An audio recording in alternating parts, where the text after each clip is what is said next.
Assalamualaikum warahmatullahi wabarakatuh. Saya Ilham Sipauli, NRP 15223220. Di sini saya akan mendokumentasikan proses pembuatan tiga dimensi model cangkir menggunakan software Blender sesuai dengan model praktikum. Yang pertama, saya mengatur sudut pandang ke front ortografik dan masukkan gambar referensi cangkir ke dalam pivot. Selanjutnya saya mulai dengan menambahkan objek silinder, masuk ke edit.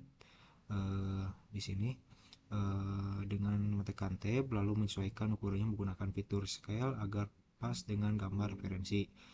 Saya menambahkan beberapa vertex menggunakan loop cut and slide GTR untuk membantu lengkukan cangkir. Bagian atas face dihapus untuk membuat lubang cangkir. Selanjutnya untuk memberikan ketebalan saya menerapkan modifier solidi dan menambahkan subdivision surface agar permukaan cangkir terlihat lebih halus. Terakhir saya pilih sideboard untuk tampilan akhir yang sempurna. Selanjutnya saya pembuatan gagang. Untuk gagangnya saya menggunakan teknik extrude dan spin untuk membuat lengkungan yang presisi bagian ujungnya, kemudian disambungkan kembali ke badan cangkir menggunakan fitur bleed edge loops. Dan inilah hasil mode 3 dimensi saya yang telah saya buat.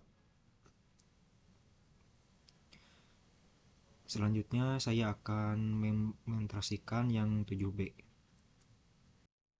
Selanjutnya di sini saya membuat meja. Bentuk dasarnya saya memulai dengan menambahkan objek kube. Objek ini kemudian saya sesuaikan skalanya menggunakan South S plus Z agar menjadi tipis yang nantinya berfungsi sebagai papan atas meja.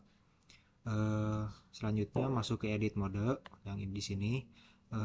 Saya menggunakan fitur loop cut and slide GTR untuk membagi area permukaan bawah meja.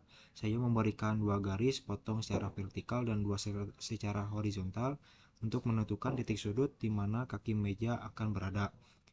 Selanjutnya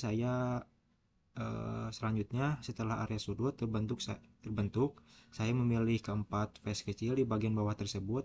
Terakhir saya menggunakan fitur extrude dan menariknya ke arah bawah sumbu jet untuk menciptakan kaki meja yang presisi dan kokoh. Selanjutnya finishing.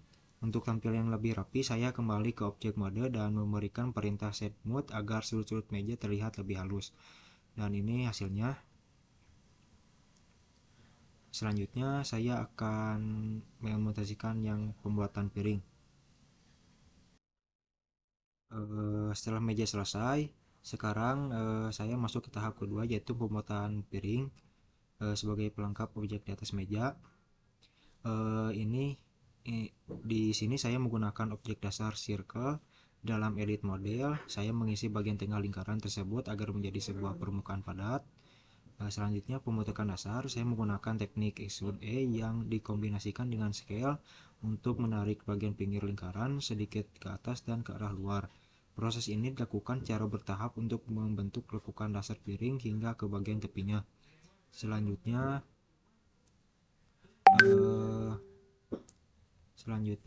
memberikan volume. Karena objek circle pada dasarnya tidak memiliki ketebalan, saya menambahkan modifier solidify. Di sini saya mengatur nilai thickness agar piring terlihat memiliki volume yang realistis, tidak seperti lembaran kertas. Selanjutnya penyatuan objek. Terakhir saya memindahkan posisi piring menggunakan shortcut G agar berada tepat di atas meja agar objek ini menjadi satu menjadi project.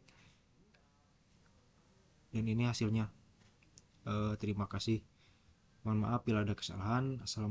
Assalamualaikum warahmatullahi wabarakatuh.